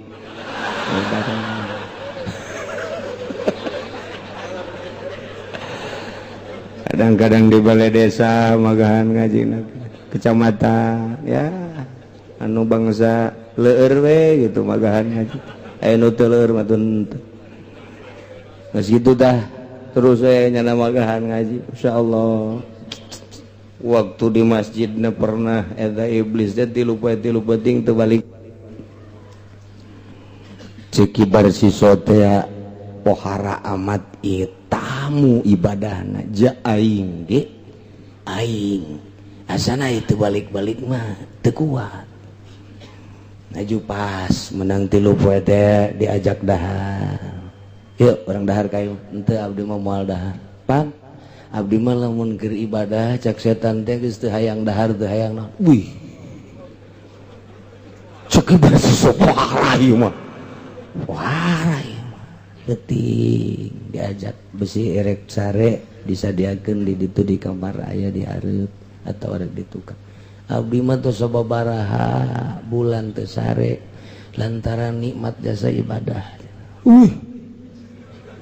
cek kibar siso wah aing ge ieu aing kudu teu sare mah jeung teu dahar teu kuat kitanya nu bebeneranana ieu kumaha ieu bisa jadi ki abdi mah kuari teh nikmat jasa ibadah teh ninggalkeun dahar jeung nginum jeung ninggalkeun sare cek kibar siso kula ge ieu kula ieu waya dahar mah dahar waya sare mah sare malah waya ka pamajikan ge biasa ka pamajikan kok ieu kuat amat bogakan nikmatan kula ngeunaheun jasa ternyata teu dahar teu nginum teu sare teh ibadah teh ngeunah waduh cek kibar siso aing eleh ku jelema ieu puara ieu jadi deketan ke ieu bisa ngeunah kieu mimitina kumaha emang mimitina kumaha mimitina mata tadina kula teh maksiat ka Gusti sanggeus maksiat aju tobat jadi asal inget ka maksiat istighfar asal inget ka maksiat datang ka ngeunaheun ku ari teh mantek cek kula teh jelema saha bae nu teu pernah maksiat tadina ibadah moal ngeunaheun tetep kudu maksiat heula memehna eta nasehat eta kos bener jasa kadengena ku ceuli urang teh kahartipan ku kula ieu manggih nikmat jeung lazat teh baheulana teh ieu teh sok zina baheulana teh sok judi sok mabok ku ari tek tobat asal inget kadinya ngebiri gidig asal inget kadinya ngebiri gidig nu mantak geus teu hayang asal inget we kadinya tah tobat kula teu hayang dahar asal inget we kadinya teu hayang sare nu mantak kuari teu sare teu dahar teh inget we kadinya tah timbul we lazat ngilaheun seakan-akan Allah aya di hareupeun. Widih cak kibar siso ngelehkeun guru aing mah. Guru aing ge teu pernah kos kieu dongeng mah. Terus ngobrol deui kula atuh hayang coba atuh kumaha teh supaya nikmat. Teu masalah sakeuna teh. Nu penting mah atuh asal mun daek atuh maksiat bae heula, zina bae zina heula atuh kae. Ih, cak kibar siso teh zina mah kabae embung atuh. Ngabunuh bae budak bae tuh, budak leutik bae bunuh. Jadi engke aya inget-ingetan. Ih, embung. Anu paling ringan mah mabok. Mabok makan teu ngarugikeun sasaha. Ngarugikeun batur henteu ngan sorangan doang. Tah asal geus urang mabok, engke ge karasa urang walah wah tah engke urang cager, urang teh jadi kaduhung, tobat ti dinya. Pikiran ku kibar siso. Hayang ngeunaheun ibadah jadi kudu dosa heula nya. Bener oge atau emang setan teh barang kibar siswa asup teh ka imah atunya na asup deh ka jero cut ngotrek-ngotrek di jero hate ya teh lamun teu maksiat teh mana aya ibadah ngeunaheun tetep ya kudu maksiat heula teh tanya teh di jero hate terus we ngabisik-bisikin ya teh lamun teu sanggup zina jeung teu sanggup ngabunuh mah paling ringan ya mabok lah.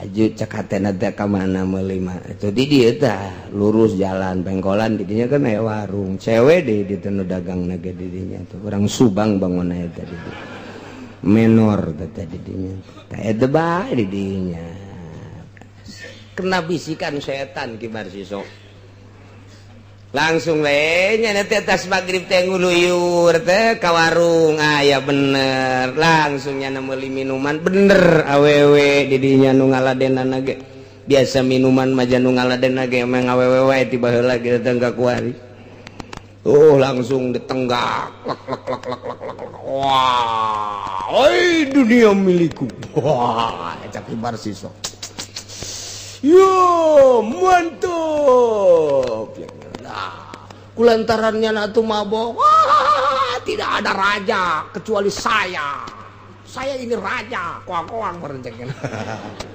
geus bae keur mabok atuh ngaranna ge aya eta pelayanan teh ya nah ini makanan gua kan raja ceknya udah buka rokmu nih kok raja saya kan raja ntar gua bayar berapa saja pokoknya pengen berapa kamu dibayar nanti jubahku masih gede jore mah tungtung ada budak mabok rak itu ka jubah buka androk dibuka androk nah dalemannya buka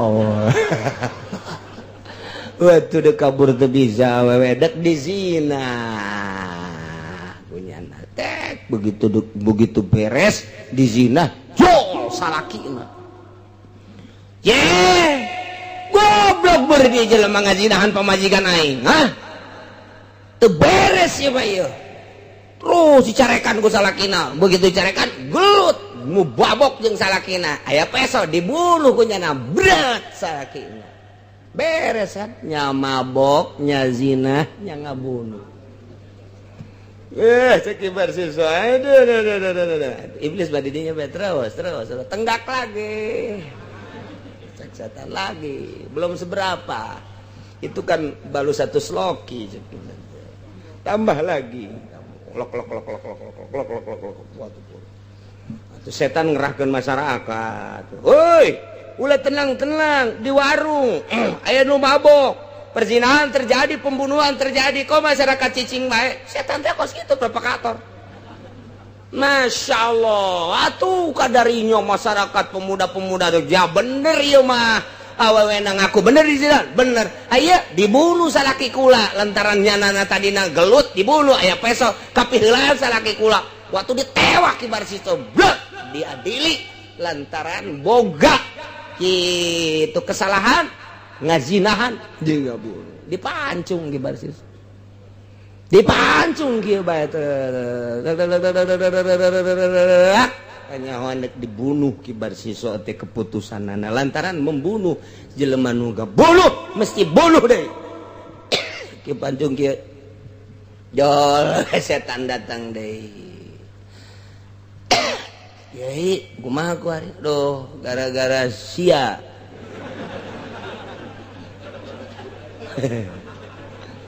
aing bisa kos kieu cegana keur ngeunah aing magahan ngaji ibadah kos kieu we wakanyalakeun cek setan teh tenang bae heulana nah tenang-tenang aing keputusan nepen ieu dibunuh cegana gara-gara sia geus aing mah tobat bae ka Gusti Allah kan sasarana hayang ngeunaheun ibadah atuh jadi boro-boro ngeunaheun cek cenah teh aing dibunuh kieu saeutik deui asal geus loba tobat sok tobat terus cek nya teh terus coba ge sujud ge ka kula ge sujud kumaha sujudna cek nya naon aing dipancung geus teu kudu dipancung teu kudu kumaha sujud mah bisa bae ku mata bae isyarah sujud bae geura ge bakal ngeunaheun ge ibadah teh lantaran pan kula guru maneh geus ayeuna mah sujud bae geus ka guru ku ari mah ieu aing maneh teh saha ieu teh kula teh setan tapi setan geus jadi wali setan jadi wali geus pokona mah ku ari mah sujud geus gara sujud gara ge sujud ieu keun ngarasakeun nyeri cenah awak ieu nya teh asana teh kudu ditembak teu kudu dibacok ke paeh ieu mah ieu sakarat cenah geus gara sujud bae ge ngeunaheun ge hayu geus gara sujud kicep bae jeung isarah nyana bahwa eta teh pangeran disujudan terus hos pae na'udzubillah min mantap ulah sok agul ku ilmu ulah agung ku pangaruh ulah agung ku mulya contoh kibar siso masyaallah nah ieu naon ieu ieu tah innama yuridu syaitanu ayyuki'a bainakumul adawata wal baghdha'a fil khamri wal maisir wa yasuddakum an dzikrillahi wa 'anis shalah ngahalangan tina zikir ka Allah jeung tina salat jelema nu mabok sanajan zikir ge tah mah eueuh di jero hate aya nangan disungut doang sanajan nyana salat eueuh di jero hate tah mangan saukur zahirna doang jelema mabok mah moal beres kajen kumaha ge wayana sakitu awas hati-hati khamri jeung maisir judi jeung mabok jeung judi nu kuari ambalayah jasa mabok jeung judi urang we keur ngabahas di dieu balik bae ka imah pengkolan bitung nu mabok pengkolan Cikupa nu keur mabok di pasar Kemis nu mabok kadena ge lain orang pasar Kemis urang Lampu orang pasar Kemis bangan nurutan doang aju ka belah dina jualan ya Allah ya Rabbi nu judi terus bae geus puguh remi geus puguh gaple geus puguh main bola sodok biliar dan lain sebagainya naik deui ka luhur judi-judi kelas kakap mual eureun emang mabok bakal eureun disuplai ku Amerika ka dieu disuplai ku Amerika ku Yahudi teh titah marabok geus aya kerjasama jeung pemerintahan urang emang kumaha gitu geus moal bisa beres lantaran emang dek dihancurkeun karakter bagusna dek dihancurkeun budaya baikna di Indonesia teh dek dihancurkeun ku Yahudi nu bakal engkena dek diyahudikeun dek dikristenkeun ieu teh negara urang teh ngan hese bae lantaran loba nu lillahi ta'ala nyana resepeun jasa Yahudi mah mul aya di bawah naungan yayasan tapi tah model pasantren salap gregeteun jasa sebab kekuatan bangsa jeung umat ya timbul ti pasantren nu geus teu bisa disogok-sogok anu lebaranna mun rebo bae salasa bae henteu nya rebonya salasa eta kos kitu Pak atuh mama kiai lebaran naon salasa alhamdulillah urang kapanggiri jeung rebo kiai rebo ih kumaha sih kiai kos kiai di salasa aya umat di rebo aya ieu tah lumayan insyaallah alhamdulillah salahna nurutkeun cek manusia tapi gara pae tah kiai gara pae nah bakal kumaha engke di hareupeun Allah tanggung jawab dirina ka Gusti Allah lamun ibadah henteu berkeyakinan kos kitu tak eta teh salah kos kitu yakinkeun ulah karena mui ulah karena yayasan ulah karena bos yakin ru'yat titik yakin hisab imkan ru'yat titik eta kakarak ibadah ketika orang engke di sidang ku Gusti Allah ayo uci maju siap lebaran poenan Selasa atas dasar apa hitungan dina kitab Sulamun Nainin kulang hitung 2 darjah, 9 apa bisa dipertanggungjawabkan Ki Mansur nah hudangkeun atuh Gusti nunyin kitabna ayahnya nah pendek letik oke udang-udang aya naon ya iya tanggung jawab coba ngitungna heula besi salah sok kotek jawab bener cenah ngitungna tanggung jawab imkanur ru'yat anna hada imkanir ru'yat darjatani paksaro ieu menang sabaraha 2,9 bener Gusti haja uci dan kawan-kawan surga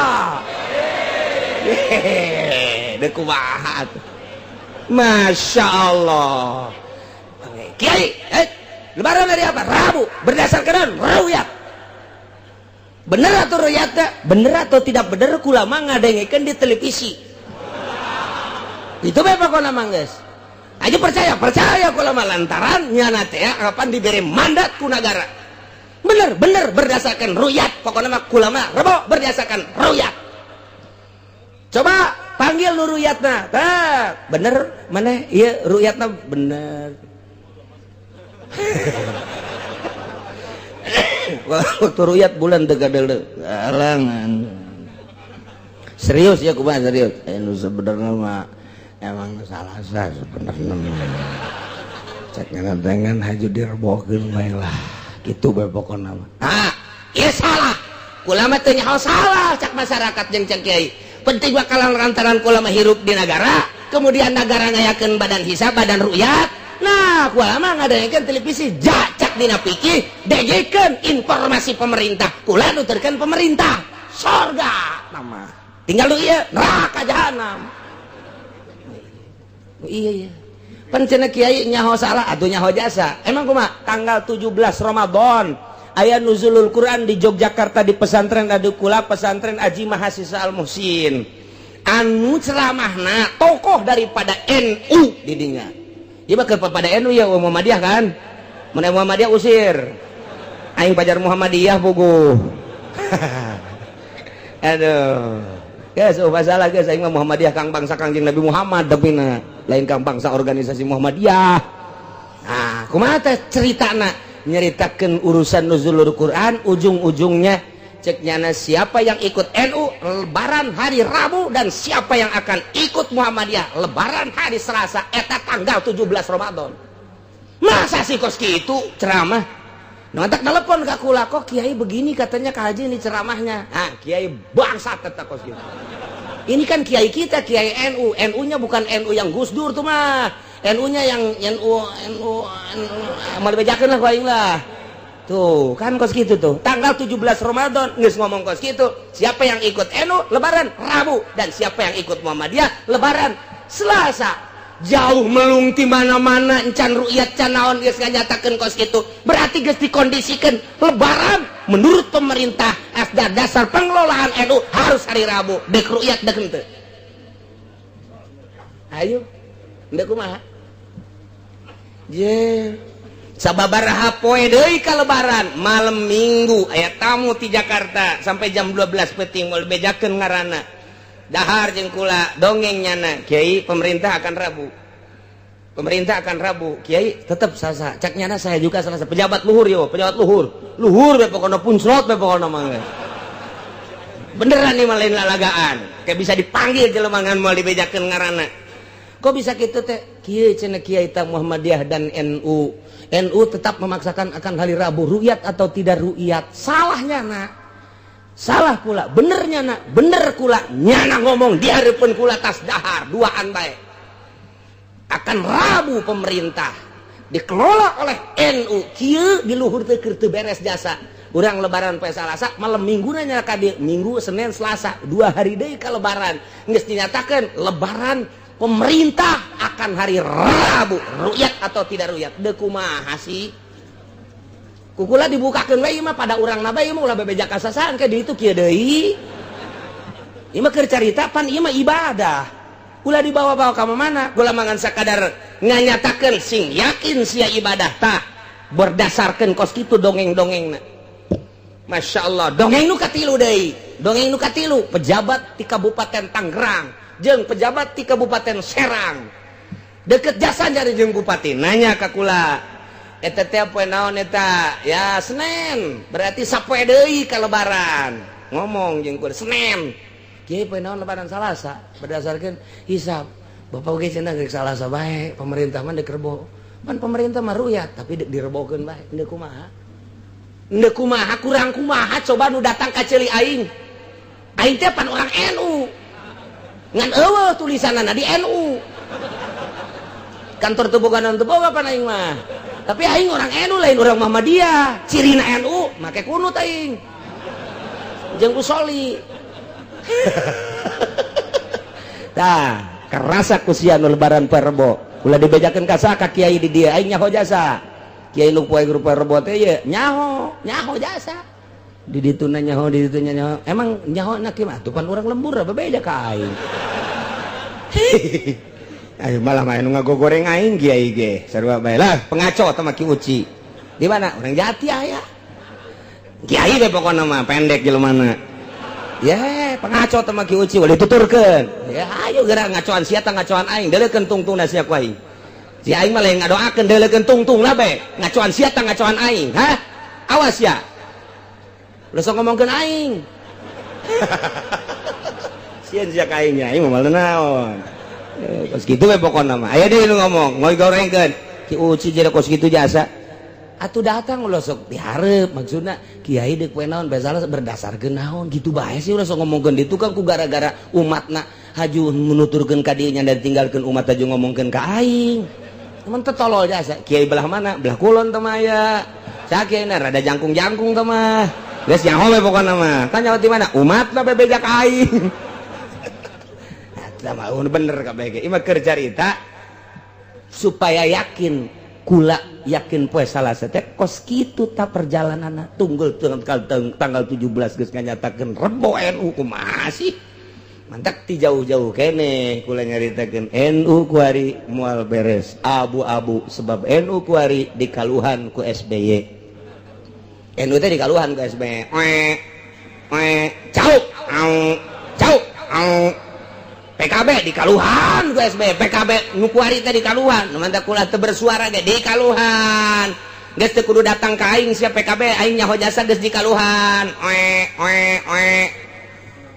ajuban adik loba lah nu dikaluhan hendak mun ditanya kiai tahun ieu milih partai mana nyieun partai sorangan aing geus dikaluhan kabeh atuh kumaha tuh Masya Allah ieu negara urang teh kos kieu ieu mah keur carita supaya boga keyakinan tah kos kitu tah geus ulah carita ilmu ku ari mah carita dongeng-dongeng na kos kitu dongengna aju barang tanggal 2 bulan bau temu wow mantak nu poe Rebo mah teu neuleuh bulan entah imah teu neuleuh tu dalah entan teu tungkul bae nya mah sile Masya Allah aya nu nanya ka kula Kiai nanya hampura cenah kula lebaran apa Rebo ulah hampuran ka kula teh urusan kiai jeung Gusti Allah lain kula barang tanggal muka 2 neuleuh bulan gede jasa teh mah ukuran tanggal 3 haju kudu kumaha yang ngabenerkeun kula baca bae ku kiai heulanan beusi jadi masalah ke jeung kula mah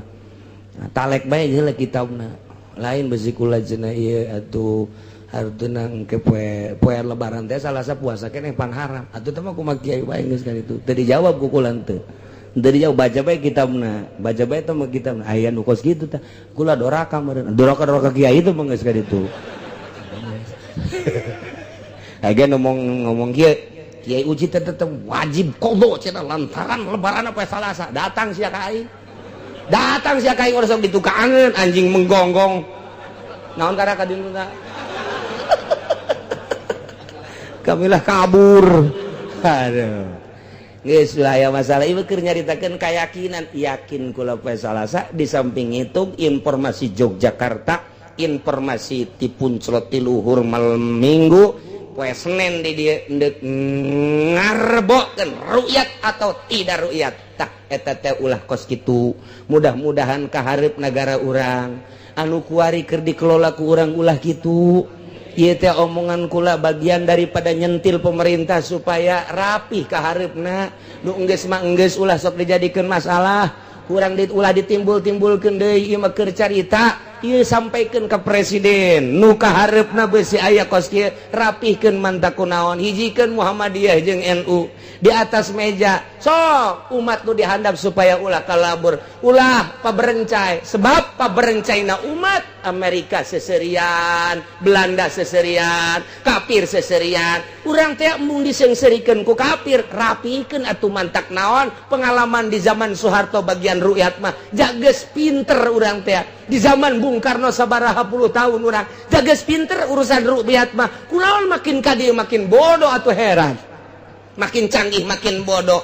Anu bagus nama di zaman Soeharto ge cokot bae. Nu bagus teh di zaman Bung Karno cokot bae. Walaupun memang nyana dilengser-lengserkeun nu bagus nama tetep kurang kudu ditiru. Urusan ru'yatna di zaman Soeharto teu pernah pimplan, di zaman Bung Karno teu pernah pimplan. Mantap jasa begitu maghrib lah beres pan ieu mah nundek lebaran Salasa geus beubeulian haju direbokeun ngalamun. Duit geus beak pake meuli kotok ya. Ieu tolol jasa ieu mui jeung pamarentah goblok. Nu ngagoblok-goblok tah nu lebaran rebo. Nu lebaran Salasa mah jatuh ngagoblok-goblok ke pemerintah. Nu lebaran rebo aing beakeun dana ieu goblok jasa. Ayo sia nu mantap pemerintah ceulina peng digoblok-goblok ku masyarakat. Goblok cenah aing geus takbir datang ka jam 10. Jueureun geus ngariung sagala rupa. Isu kudu ngariung depan aya nu dihandap mah geus lain urusan bener jeung teu bener nya mah nyaritakeun urusan ngariung. Masya Allah. Hajupan anu lebaran mah henteu jamilu karbo tapi puasa mah henteu tanggung jawab saja bae tah hayu sia. Lantaran ngemimplankeun pemerintahanana lebaran nama tetep rebo nyana ngadengungkeun nama tapi puasa Salasana ge geus henteu puasa tungtung nama lebaran rebo henteu Salasa henteu ji endeu kumaha. Nah ucapan ieu bagian daripada demo pribadi kula. Artina demo ge lain deuk naon ieu teh bangsa urang ieu nagara urang kula boga hak untuk meluruskeun jeung merapihkeun ulah dijadikeun permasalahan nu enggeus mah kahareupna perbaiki mantak naon Muhammadiyah jeung NU ulah pagede-gede hulu jeung eueuh atuh ieu naon kitu ngaranna kopiah nomor 20 eueuh panggede-gede 7 8 10 ieu pagede-gede hulu. Ieu embung ele ieu embung hijikeun urusan ru'yat mah dihandap umat neuleukeun dihandap umat mempertahankeun aya nu percaya ka kiaina aya nu percaya ka pemerintahna nu salah kabeh ge tapi kan jadi acak-acakan kieu. Nah iyalah setan gara-garana asup ka tubuh NU asup ka tubuh Muhammadiyah asup ka tubuh pemerintah dijadikan adawat wal bagdo lain ku sebab khamri wal maisir baik tapi terjadilah adawatal bagdo adawah wal bagdo setan ya engke mah usir setan teh hijikeun ulah aya jadi kariuhan coba saha di luhurna anu bagian daripada badan ru'yat hijikeun ulah gede hulu ka hareupna sakitu bae tah lain lalagaan ikan masalah teh masalah pertanggungjawaban di hareupeun Allah Subhanahu wa taala nu sanajan ieu teh geus katempo jasa ku masyarakat katempo ieu mah geus permainanna geus teu kudu dicaritakeun ka hareupna bangsa urang nagara urang dulur-dulur urang ieu teh kabeh nu dilaluhur wayahna coba berpikir mantap kula malaman lebaran didatangan ku camat datang camat ge lain dek negor kula nya mah dek lebaran aju ka polsek kula ngajukeun Pak apa salahnya NU dan Muhammadiyah nggak usah dijadikan badan ru'yat cobalah cari yang di luar organisasi coba di luar organisasi yang suruh ru'yatnya coba yang menghitung dan ru'yat di luar organisasi waktu nggak bisa cek camat ya oh sarwana berarti ya ke polisi. Cak kapolsek atuh nggak bisa, cak pemerintah megang siapa. Oh berarti atuh teh geus teu bisa. Mandak kudu dihijikeun we Muhammad di bidang ieu bae, di bidang lain-lain mah kajeun. Sakitu tah nya ulah sampikeun ka ieu ayyuki bainakumul adawata wal baghdha fil khamri wal maisir. Sakali deui urang ngadoa ka Gusti Allah asana meureun di dieu loba ieu jelema teh leuwih ti 1000 mah. Mudah-mudahan kiai jeung kiai sararapuk, ustad jeung ustad sararapuk, santri jeung santri sararapuk, masyarakat jeung pemerintah sararapuk, jeung pemerintah mudah-mudahan kaharepna bisa ngomean ngabeneran urusan rukyat teh khususna umumna jeung sagala rupana, sehingga ulah aya naon-naon urusan peribadahan urang jeung Gusti Allah Subhanahu wa taala, jeung urang percaya ka pemerintah. Ulah model kuari geus teu percaya ka pemerintah teh timbulkeun deui kepercayaan, timbulkeun deui hudangkeun deui kepercayaan, rapihkeun deui jelema-jelema nu tadi diajakan di bidang rukyat ulah diajak tahun hareup mah, ulah diajak tahun hareup mah neangan jelema-jelema nu anyar deui anu rapih, anu ulah kabeungkeut ku urusan naon-naon khusus we nyana urusanana urusan peribadahan. Amin ya robbal. Lamun disimpulkeun kurang kemudian ditungtungan ayat ifal antum muntahun di dieu teh maka aya istifham mananya banyak geus caritakeun ngajejeleh urusan khamri jeung maisir kuari aya prak aya pertanyaan pahal antum maka anata antum aranjeun kabeh muntahuna areureun ndeukeun tamual tina ngalaksanakeun khamri jeung maisir lain kitu ieu teh nyatakeun intahu aran maneh tidak ngalaksanakeun minuman khamr jeung judi, tapi make bahasana make bahasa ieu make bahasa istifham berarti bilagahna anu luar biasa. Ieu teh istifham tapi bimana amr li amri istiftoin. Nah kadituna aya jadi ieu teh istifham teh atuh pantolabu malam yahsul waqta tolab nanyakeun ngaranna, tapi di dieu mah ieu amr berarti istifham bimana amr majaz tukos kieu ngaranna teh. Indah berarti sama sarwa jeung kieu anak urang mama awewe bae nu dibawana teh hiji buukna beureum, kadua kadang-kadang dengkulna jeung pingpingna kadeuleu, hiji waktu bujalna ge kadeuleu. Insyaallah haju pernah kadeuleu deui ku bapana teh nyana teh di bar. Ai bapak ai anak bebeja ka kolotna teh hendak dikawin. Ya Allah sakolotna. Nyaramna teh kieu kan bahasa kolotna barang anakna ngomong kanu jadi bapana bah ulah. Atuh kula teh ieu geus aya maksud kawin geura lamar saha. Tuh kabogoh kula nu mana teh eta teh nu pernah diajak ka dieu. Cek bapana. Aing ngalarang langsung henteu abeh ngeunaheun ieu kaceulina abeh katarima ceng rumah tangga teh pan lain sapoe dua poe saminggu sebulan 2 bulan salila hirupan ceng rumah tangga teh abah mah atuh ngahayukeun bae sapira abah manganteur jeung ngabiayaan insyaallah jaat ceng teh anak abah.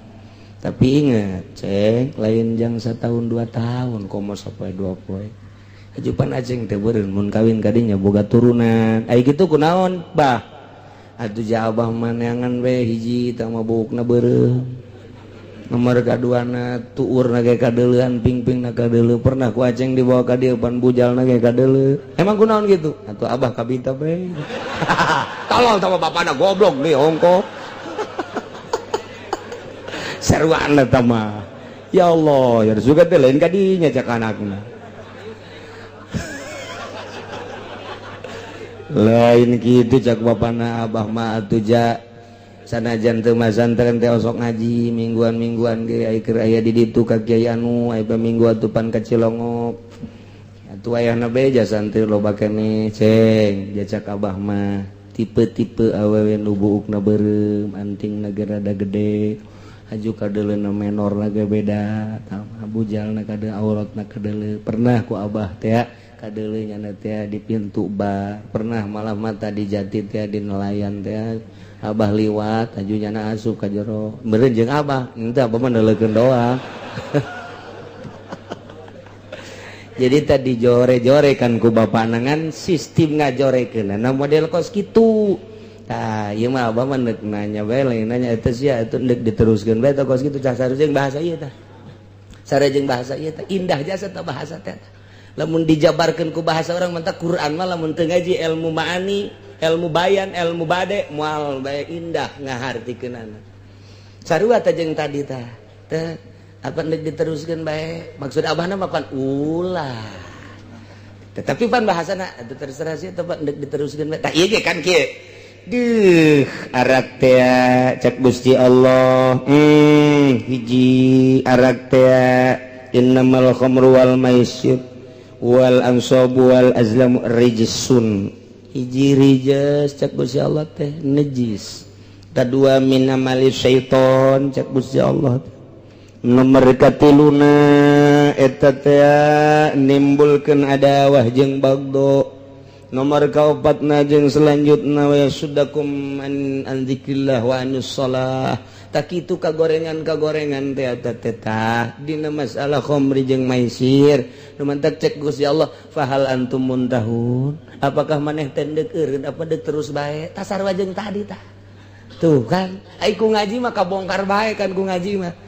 mantap kayaknya laki-laki yang ngaji dewe modok kali itu incu bawah apa ke pondok ini nyaritakan pahal antumun tahun wae tapan hese aja padahal mah ulah mabok atuh sia ulah judi atuh sia jabarang goreng tama atuh cak Gusti Allah ngajauhan ka ai ngajauhan ka salat risun najis amali seton bahkan nimbulkeun kana adawah wal bagdo menyadak dilaksanakeun bae ku sia eun sia tapi make bahasana limit luar biasa fahal antum muntahun masyaallah model tadi bae tah jabuukna beureum tama antingna geja gede tuurna ge kadeule bujal lagi kadeule kadang-kadang aya di bar kadang-kadang aya di nelayan terserah sia tah mandeg diteruskeun apa henteu ngeunaheun kadengena tapi mentog cak anakna teh mah aing sarua jeung diulahkeun sabenerna mah je gelabah lah mikir heula bah atuh mikir heula atuh sia tuh kan jadi mikir bener oge nya abah dipan ka ditu sia bakal boga anak mun boga anak atuh pan eta turunanana engke teh sa bapana pan sia sa indungna pan sinden pan goreng kadengena aing boga incu ti sinden